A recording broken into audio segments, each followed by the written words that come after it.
اس عورت کے شوہر نے اسے پہلی اور آخری غلطی سمجھ کر معاف کر دیا اور اپنے ساتھ گھر لے گیا، جبکہ وہ کراماتی پیالے تو دراصل صرف اس عورت کو ڈرانے کے لیے بنائے گئے تھے تاکہ وہ سچ اگل سکے۔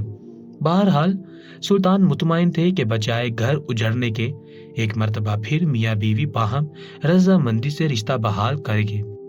پیارے ویورز، اگر آپ کو ہماری یہ کہانی اچھی لگی ہو تو ہمارے چینل راجر ریئل سٹوری کو سبسکرائب کریں، ساتھ لگے بیل آئیکن کو بھی ضرور پریس کریں تاکہ اس طرح کی پیاری ویڈیو کو نوٹیفیکیشن بر وقت آپ تک پہنچ سکے۔ شکریہ۔